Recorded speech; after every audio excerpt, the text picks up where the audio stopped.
The prison of perfection. Why we destroy ourselves trying to be flawless. A Pizzaverse psychological documentary. The Bird Cage. We were told to be our best selves, but somewhere along the line, better became never enough. We don't grow anymore, we perform. We don't live, we curate. We live in a world that rewards polish over honesty. The perfect selfie, the spotless resume, the filtered life. But perfection isn't progress, it's paralysis. Perfection whispers, just a little more effort and you'll finally be enough. But it's a liar, sweetheart, 'cause that finish line keeps moving every time you reach it. Where perfection is born. Perfectionism doesn't come out of nowhere. It starts in childhood, when love feels conditional and mistakes carry consequences. You get praised for excellence, punished for failure. And so the brain learns, I'm only lovable when I succeed. That's not ambition. That's survival. You start thinking your worth's a scorecard, not a birthright. The perfectionist ain't chasing greatness, they're running from rejection. By the time you're grown, you ain't striven for joy anymore, you're fighting to not disappoint. And here's the kicker. Perfectionism doesn't come from confidence. It comes from fear of exposure. The terror that someone might see what you already see in yourself, the cracks. The dopamine trap. Every like, every award, every good job, it hits the brain's reward center like a narcotic. Dopamine floods the synapses, you get a rush. But the brain adapts. The same praise don't satisfy like it used to. You need more. Psychologists call this variable reinforcement. It's the same mechanism behind gambling addiction. Sometimes you win, sometimes you don't, so you keep playing. The perfectionist's jackpot ain't money, it's validation. Every achievement's a fix. Every silence is withdrawal. And when that applause stops, the crash comes, anxiety, self-doubt, depression. The same high that once made you feel invincible now leaves you empty. The cost of control. Control feels safe. It's the illusion that pain can't reach you if you plan hard enough. But control turns toxic fast. The perfectionist plans, polishes, revises, redos until they're trapped in their own loop. The brain links perfection to safety, and anything less feels dangerous. Jenna, a 33-year-old architect, would stay in her office until sunrise. She said if a single line was off in her blueprints, she'd imagine the whole building collapsing. That's the perfectionist's curse. They ain't building cathedrals. They're building cages and cabinet structure. The mask of confidence. They call it imposter syndrome.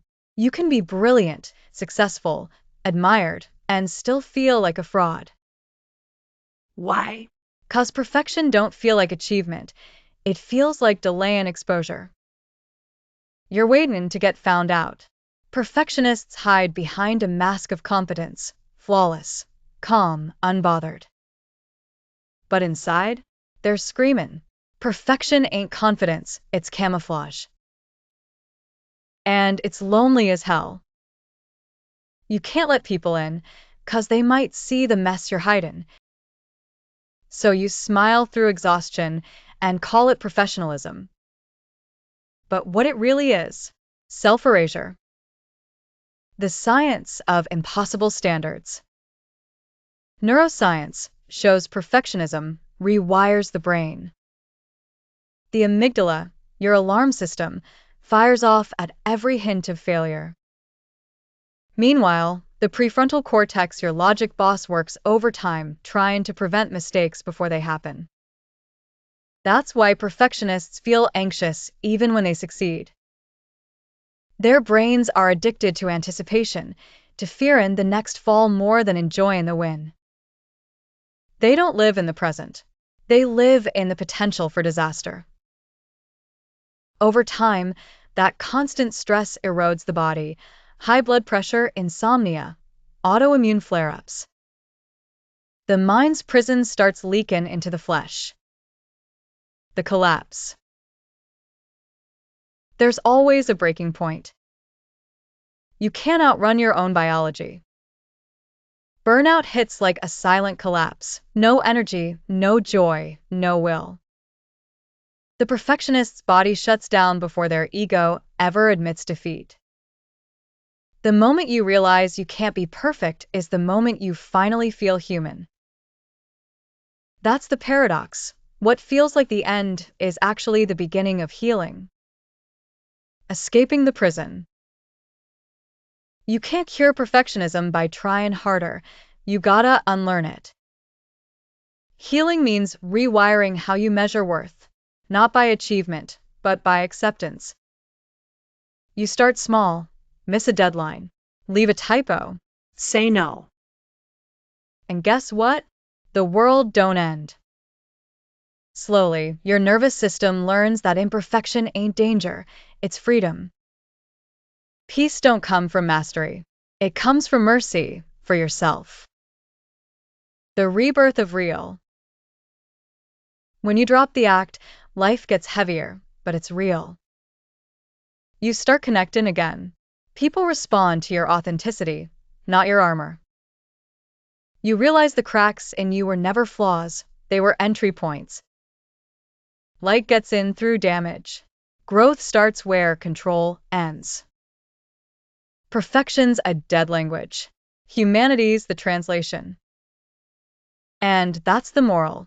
You ain't meant to be flawless. You're meant to be felt. Bambi's word to the wise, perfection is the prettiest poison in the bottle. It smells like pride, tastes like victory, but kills like silence. You don't owe the world perfection, kid. You owe it truth. The world don't remember the flawless. It remembers the fearless, the ones who show up messy, honest, real. 'Cause perfect people don't inspire nobody. Real ones do. This was The Prison of Perfection, Why We Destroy Ourselves Trying to Be Flawless, a Pizzaverse Studios original documentary by Bambi Palermo.